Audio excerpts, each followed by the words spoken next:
Ես այսպես սկրիններով եմ էլ եկել։ Մակուլատուրա չի չեք ասում։ Ինչ-որ մեկը կօգնի, կարճ չեմ սապարել։ Սա ձեր ընտանեկան լուսանկարն է, պարոն Փաշինյան, դուք եք Աշոտն է, Մարիամը, ձեր նախկին կինը, մի խոսքով բոլորով եք Արցախում։ Դուք այս նկարը հրապարակել եք Արցախի անկախության օրը ու գրել եք, որ դա մեր համար պատմական օր է, ազատ Արցախ մեծատառերով։ Ու ճիշտ եք արել, որովհետև երբ որ դուք եկաք իշխանության, մենք ունեինք այսա։ Արցախն էլ հետը։ Հետո այս մասը այսենց կտրեցի, ասեցիք դե այս մասը մերը չի, այս մասը Ադրբեջանինն է։ Երեք էլ Պուտինին ասում եք, որ ինքն է Ադրբեջանի տվել։ Այս մասը թողեցիք։ Հիմա դուք շրջում եք տարբեր դռնեդուր մարզերով, այս սրանով մեզ էլ ասում եք Արցախի անունը հանկարծ չտակ, ով Արցախի անունը տվեց ինքը Սադրիչ է, ինքը պատերազմի հրահրող է։ Ու Ալեն Սիմոնյանն էլ ասում է, ինչ ա ուզում եք հարձակվեն մեր վրա, Երևանից մի հատ ուջուրիկ բան թողեն, մեզ բոլորիս արգելում եք Արցախի անունը տալ, ձեր խոսույթը հարմարեցրել եք այնպես, որ Ալիևը ձեզանից գոհ լինի։ Ու հատուկ Ալիևի համար դուք ունեք հետևյալ վիդեոն։ Ես հիմա միացնեմ այդ վիդեոն կարճեմ։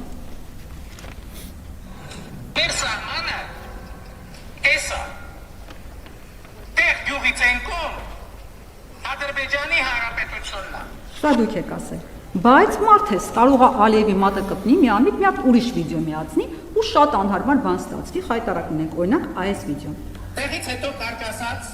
Արցախի Հանրապետությունն է։ Կարծիքով տեղ գյուղը խորհրդանշում է Հայաստանի եւ Արցախի միասնությունը, Հայաստանի եւ Արցախի ժողովուրդների միասնությունը։ Տեղից հետո այս երկու վիդեոների մեջ տարբերությունը մի քանի ամսվա է, պարոն Փաշինյան։ Հիմա հարց, եթե դուք այսօր մի բան եք ասում, վաղը լրիվ հակառակ բանն եք ասում, ո՞նց ձեզ հավատանք, որ վաղը չէ մյուս օրը արդեն ոչ թե սրանով դուք կշրջեք, այլ այստեղից ասենք այս Սյունիքի հատվածը այսպես կտրած կլինի, այստեղ Գեղարքունիքի մարզը կտրած կլինի, Սևանա լիճը արդեն տված կլինի Ալիևին, այսպես sense պատրած կլինի, ու այս հրաշած արդեն քարտեզ այսպես կդնեք դոշին ու կասեք դե ժողովուրդ ջան, այս 16000 քառակուսին է մերը, դրանից ավել մենք չունենք։ Եվ երկրորդ հարցը վախկոտ գեներալների հետ կապված։ Դուք հայտարարում եք, որ մեր գեներալները վախկոտ են։ Ինչ եք դուք ուզում, որ մեր երեխաները, մեր թոռները հպարտանալու ոչ մեկին չունենան, այսպես ջնջոցը վերցրած ջնջեք մեր հերոսներին, մարդկանց։ Այսօր Եռաբլուրում կրված տղերքից մեկը ասում էր, որ դուք հրամայել եք, որ նոյեմբերի 5-ին դիրքերը թողնեն ու հետ վերադառնան, դա ձեր հրամանն է եղել։ Դուք նրանց ասում եք կրված չեն, նշեն։ Դուք ձեր թիմակիցներ Արցախյան 3 պատերազմների ժամանակ ինչ քաջագործություններ եք արել, ինչ սխրանքներ եք արել, որտեղ եք դուք եղել Արցախյան պատերազմի ժամանակ, դուք 3-րդ պատերազմի ժամանակ բունկերում եք եղել, ձեր թիմակիցներն առհասարակ որտեղ են եղել, ինչ եք ուզում, որ ձեր արձանը կառուցեն, ասեն, որ դուք ապրիլյան քարորյա պատերազմին մայիսին գնացել եք մի հատ փոս եք փորել, ասեն այդ ինչ սխրագործությունների շնորհիվ եք այդ փոսը փորել։ Մենք չունենանք հերոսներ, պարոն Փաշինյան, շնորհակալություն։ Ավարտեցիք, կարելի է ձերն առաջի քարտեզը կտորել։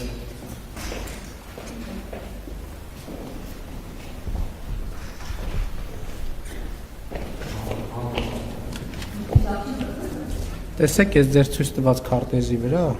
այս մի կտորը գույն չունի։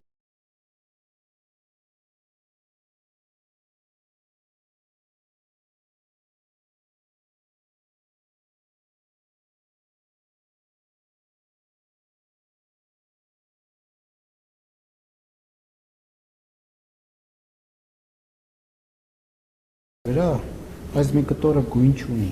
ընդհանրապես գույն չունի։ Եվ այն որ դուք նկարագրեցիք Հայաստանի Հանրապետությունը, հայ ժողովրդին եւ մեզ բոլորիս աշխարհաքաղաքական թակարդից դուրս բերելու process-ը գիտակցության եւ գիտելիքի արդյունքում եւ ես հպարտ եմ, որ առաջնորդել եմ այդ գործընթացը։ Այն որ դուք նկարագրեցիք, դա մի process է, որ ես միջին վիճակագրական հայաստանյան մտածողությունը կարողացել եմ հաղթահարել, ինչի արդյունքում մենք այսօր ունենք անկախ ինքնիշխան պետություն։ Ինչ վերաբերվում է նրան, որ դուք ասում եք, որ ես ձեզ արգելել եմ Արցախ բառը ասել, դուք 5-6 անգամ այստեղ Հայաստանի Հանրապետության կառավարության շենքում այդ անունը ասեցիք։ Ես ուրիշ բան եմ ասում։ Ես ասում եմ, որ մենք պետություն ենք եւ պետք է հասկանանք, որ ասված ամեն արտահայտություն, արված ամեն քայլ ունի արժեք։ Որևէ արժեք։ Այդ արժեքը կարող է լինել պոզիտիվ, այդ արժեքը կարող է լինել նեգատիվ եւ ամեն ինչ ունի իր պատճառահետևանքային կապերը եւ սա պետական գիտելիք ձեռք բերելու շատ կարեւոր մի գործընթաց է։ Ես չեմ ասել, որ գեներալները վախկոտ են, ես ասել եմ կան վախկոտ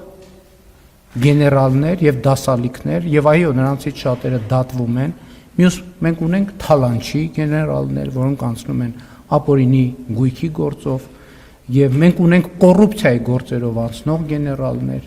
եւ գեներալի ուսադիրը ոչ մեկին ընդհանրապես ես կարծում եմ, որ մենք հերոս բառը պետքա շատ զգուշ օգտագործենք,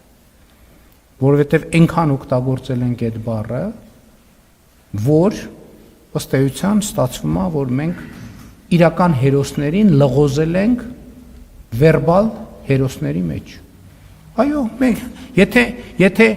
եթե այդպես չլիներ, կամ այդ ինչ նորություն է, որ մի հատ էլ նորից բան են դարձրել, վիճարկման առարկա են դարձրել։ Այն որ մենք տասնյակ հազարով մարտական առաջադրանքը կատարելուց հրաժարված մարդիկ ունենք, այսինքն այդ էլ պետք է ումից ենք թաքցնում, ուզում եմ հասկանամ, ումից ենք թաքցնում։ Այն որ որևէ ժամանակ որևէ ստորաբաժանում ի տարբերություն 44-օրյա պատերազմի, ներողություն 4-օրյա պատերազմի զենքի ոչ մի պակաս չի ունեցել։ Այդ փաստը պետք է առերեսվենք, թե չէ։ Ոչ մեկը որևէ զենքի պակաս չի ունեցել։ Ես նախորդ անգամ էլ ասի 2023 թվականի իրադարձությունների ժամանակ անվտանգության խորհրդի նիստում քննարկում ա եղել եւ բնականաբար մենք տեղեկություններ ունեցել ենք, թե սեպտեմբերի դրությամբ Ղարաբաղի դիրապետության տակ ինչ զենք զինամթերք ա եղել եւ ինչ հատվածն ա մտել process-ի մեջ։ Չնչին աննկատ մասը եւ այս խոսույթին հակադրել զոհերի գործոնը կներեք այդքան է պրոֆեսիոնալ չի, ես բոլոր զոհերի առաջ ծնկի եմ գալիս եւ խոնարհվում եմ, բայց դա մեկը մյուսի հետ կապ չունի։ Նոյեմբերի 5-ին գիտեք ինչ, այդ խոսույթները, գիտեք, մարդիկ թող իրանց փախնելը, թող իրանց ճողոպրելը չկապեն իմ հրամանների հետ։ Ես նման հրամաններ չեմ տվել։ Մարդիկ ուզեցել են այդպիսի հրամաններ ստանան, ես այդպիսի հրամաններ երբեք չեմ տվել։ Այդ ով որ տենց բան ասում է, ինքը ճողոպրողների բանակիցը։ Ես ներողություն եմ խնդրում բոլոր այն մարդկանցից, ովքեր իրենց քաղաքացիական եւ զինվորական պարտքը մինչեւ վերջ կատարել են, երբեմն կարող է տպավորություն ստեղծվել, ոչ թե խոսակցության մեջ ստացվում է, որ թացը չորին խառնվում է։ Ես երբեք թացը չորին չեմ խառնում եւ մարդկանց եւ իրերը կոչում եմ իրենց անուններով։ Այո, մենք ունեցել ենք վախկոտ գեներալներ, կոռուպցիայի արդյունքում գեներալ դարձած մարդ ինչ պետք է լինի։ Ծառայության արդյունքում դիրքերում բանի պահածոների բանկաները կախել են, իրանց դղյակները Երևանի կենտրոնում սարքել, չգիտեք, այսինքն ինչ, բա դուք էլ ուզում եք մեր երեխեքին խաբենք եւ այդ մարդկանց, որոնք ոչ իրենց ֆիզիկական ֆորմայով կամ ընդհանրապես այդ զինվորականի տեսքա, փորները 3 մետր դեմը գցած գեներալը ո՞րն է։ Այդ զինվորականի տեսքա ընդհանրապես։ Լուրջ եք ասում։ Այսինքն դասեք նախ սուրեմ էլի զինվորական ծառայություն ուրիշ բան է, զինվորական ծառայությունը պետքա ստանդարտ ունենա,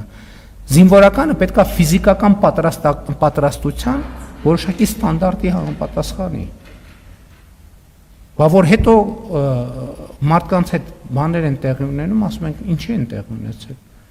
որտեղ մարդիկ կամ ֆիզիկապես կամ հոգեբանորեն պատրաստ չեն դրան, պատրաստ չեն լինում, ես պնդում եմ, որ մենք ունեցել ենք